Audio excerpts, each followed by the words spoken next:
नमस्कार, मैं मनीष स्वागत करता हूँ आपको अपने इस यूट्यूब चैनल पे। दोस्तों, आपके सामने केमिस्ट्री के कुछ महत्वपूर्ण प्रश्न होंगे। ठीक है, ये आपके एनसीईआरटी को मैंने लाइन बाय लाइन पढ़ के इकट्ठा किए हैं। ये सभी प्रश्न आपको कोई बुक में नहीं दिखते हैं, तो इसका मतलब ये नहीं है कि ये प्रश्न पूछे नहीं जाएंगे या इस तरह से कि ये प्रश्न बेतुका है। ये मैं लाइन बाय लाइन पढ़ के चीज़ें इकट्ठा किया हूँ, तो थोड़ा सा ध्यान दीजिएगा, क्योंकि आप लोगों में से बहुत सारे लोगों का ये शिकायत रहता है कि एनसीईआरटी बुक पढ़ने आता ही नहीं, तो कैसे हम इससे प्रश्न निकालें। ठीक है, पहला क्वेश्चन की बात करें। नेटल जो एक डंक मारने वाला वनस्पति है, कौन सा अम्ल स्रावित करता है? ये आपके पॉइंट थे केमिस्ट्री के बुक में, शायद नाइन्थ के ये केमिस्ट्री का बुक था। तो देखिए, जो नेटल एक प्रकार का पौधा है, वो अगर आपको डंक मारेगा तो उसके थ्रू मिथानोइक एसिड मतलब कि आपके शरीर में इंजेक्ट होगा, जिससे कि क्या होगा कि जलन होगा। ठीक है, मिथानोइक एसिड। तो ध्यान दीजिएगा, जो नेटल पौधा है वो कौन सा जो एसिड है वो स्रावित करता है? मिथानोइक। और इसी पौधा के पास में एक और पौधा उत्पन्न होता है जो क्या कहलाता है? डॉक। ठीक है, डॉक। यहाँ पे ध्यान दीजिएगा, डॉक पौधा। ठीक है, अब वही पूछा जा रहा है आगे। अगला क्वेश्चन वही है कि नेटल के डंक के कारण उत्पन्न जलन को कैसे ठीक किया जाता है?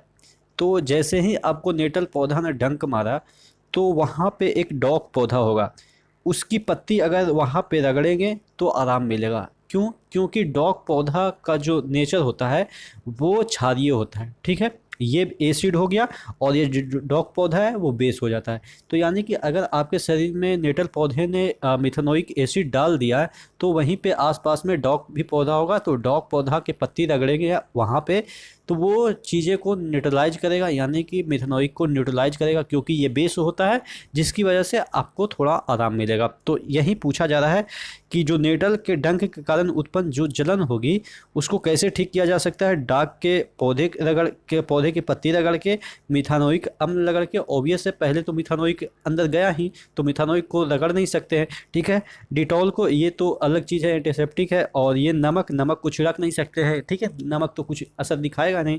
ठीक है, तो इसमें क्या आंसर हो जाएगा? डॉग के पौधा के पत्ती रगड़ के। ठीक है, अगला क्वेश्चन देखते हैं।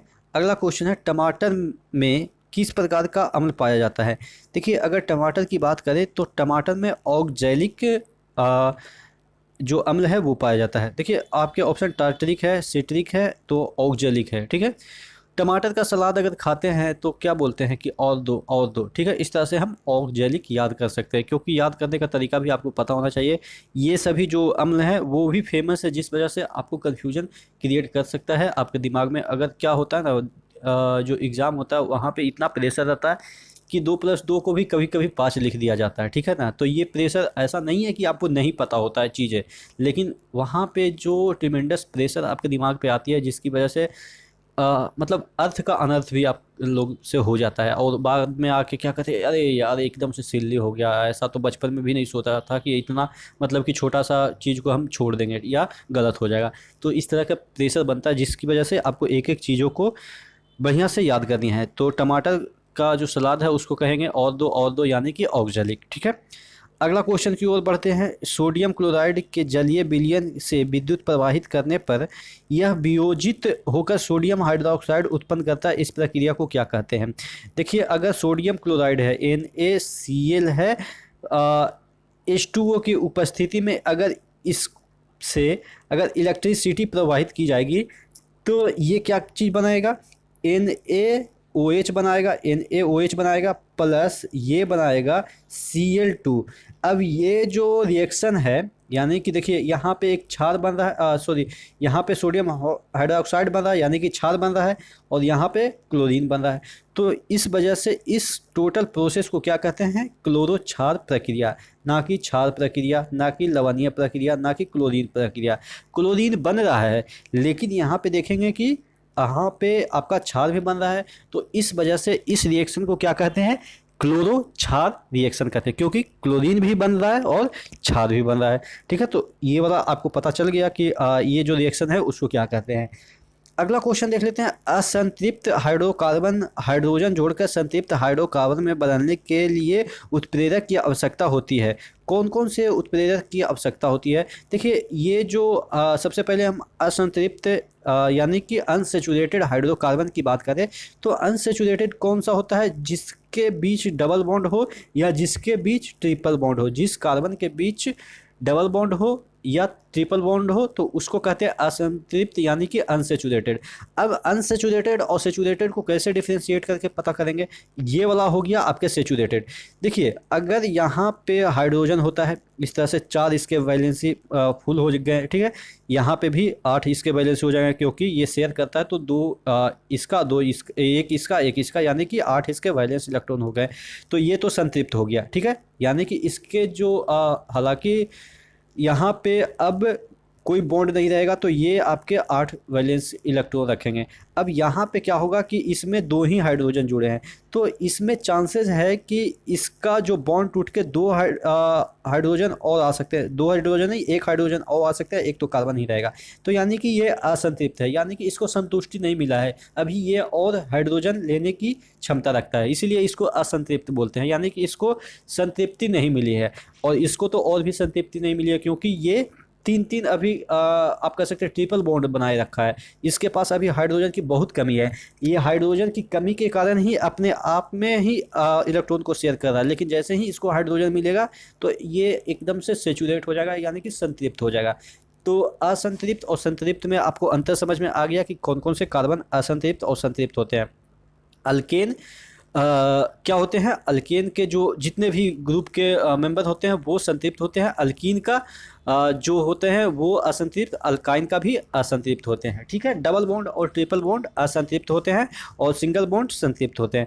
तो कह रहा है कि जो असंतृप्त है उसको संतृप्त में बदलने के लिए कौन कौन से प्रेरक की आवश्यकता होती है। यानी कि जो डबल बॉन्ड होता है या ट्रिपल बॉन्ड होता है उसको सिंगल बॉन्ड में बदलने के लिए कौन कौन सी जो आपके उत्प्रेरक है यानी कि कैटलिस्ट है उसकी आवश्यकता होती है। तो कौन कौन से कैटलिस्ट की आवश्यकता होती है?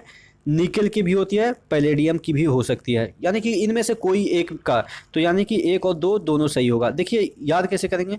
ये जो निकल है वो यहाँ पेलते हुए आएगा। देखिए, वर्ड थोड़ा ख़राब है लेकिन याद कर लीजिएगा क्योंकि याद करना काफ़ी इंपॉर्टेंट है। पैलेडियम पेलने के लिए आएगा और इसको क्या करेगा? ये वाला जो आपके एक बॉन्ड है, डबल बॉन्ड है, उसको क्या करेगा? निकाल देगा और सिंगल बॉन्ड बना देगा, ठीक है। तो इस तरह से हम आपको याद करने का तरीका बता दिए, ठीक है, कि पेलने के लिए आएगा यानी कि पैलेडियम और इसको निकाल देगा, सिंगल बॉन्ड में कन्वर्ट करेगा। ट्रिपल बॉन्ड रहेगा तो 2 बॉन्ड को निकाल देगा यानी कि निकल, ठीक है। इस तरह से अगला क्वेश्चन की ओर बढ़ते हैं। इथीन की प्राप्ति कैसे होती है? अगर हम इथीन बनाते हैं, C डबल बॉन्ड C है, ठीक है, इसकी प्राप्ति करते हैं तो इसकी प्राप्ति कैसे होगा? देखिए, इसकी प्राप्ति कैसे होगा? ऑप्शन आपके दे रखे हैं। इथेनॉल को गर्म करने पर जो सिंपल इथेनॉल क्या होता है? COH होता है, ठीक है।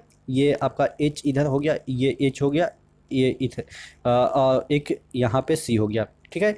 ये तो मिथेनॉल हो जाता अगर एक ही कार्बन होता तो 2 कार्बन हो गया तो इथेनॉल हो गया। अब इसको गर्म करेंगे तो क्या इथीन बन जाएगा? तो नहीं। किसको गर्म करेंगे? देखते हैं। इथेनॉल को डाइल्यूट H2SO4 की उपस्थिति में अगर गर्म करेंगे तब क्या इथीन बनेगा? नहीं। तो किसको? इथेनॉल को कंसनट्रेटेड H2SO4 की उपस्थिति में गर्म करेंगे। थोड़ा सा यहाँ पे डिफरेंस है, यहाँ पे डाइल्यूट है यानी कि तनु है और यहाँ पे सांद्र है यानी कि आपके कंसनट्रेटेड H2SO4 है।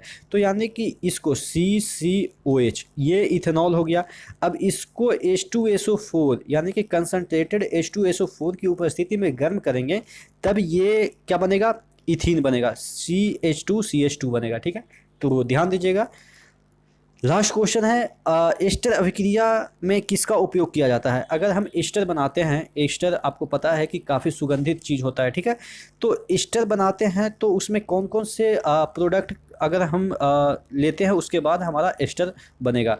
तो अगर हम रिएक्टेंट की बात करें, रिएक्टेंट अगर अल्कोहल और अम्ल लेते हैं, और अम्ल भी कार्बोक्सिलिक एसिड, ऐसा नहीं कि HCl वगैरह H2SO4 वगैरह, ठीक है, वो मिनरल एसिड नहीं, यहाँ पे कार्बोक्सिलिक एसिड की बात कर रहा है यानी कि जिसमें कार्बन वगैरह होते हैं ना, उस एसिड की बात कर रहा है। तो अल्कोहल और अम्ल का रिएक्शन होता है तब जाके ईस्टर बनता है, और ईस्टर एक प्रकार का सुगंधित पदार्थ भी है। ठीक है, तो आशा करते हैं जितने भी आज केमिस्ट्री के क्वेश्चन कराएं वो थोड़ा सा डिफिकल्ट है, लेकिन ये एनसीईआरटी की चीज़ है जो कि आपको लूसेंट वगैरह में नहीं मिलेगा। और आपको भी पता है कि लूसेंट से जो केमिस्ट्री हो, फिजिक्स हो, बायोलॉजी हो, उतना नहीं पूछे जाते जितना पहले पूछे जाते थे रेलवे के एग्ज़ाम में। रेलवे क्या, एसएससी जो भी चीज़ें पूछी जा रही है वो या यूपीएससी का भी बात करें तो इसी तरीके से क्वेश्चन पूछे जाते हैं। तो आशा करते हैं चीज़ें समझ में आई होगी। नेक्स्ट वीडियो में नेक्स्ट अपडेट के साथ मिलते हैं, तब तक के लिए धन्यवाद। और अगर चैनल को सब्सक्राइब नहीं किया है तो बोलने की आवश्यकता नहीं है, आपका ही फ़ायदा होगा। ठीक है ना भाई, तो नेक्स्ट वीडियो मिले, तब तक के लिए धन्यवाद।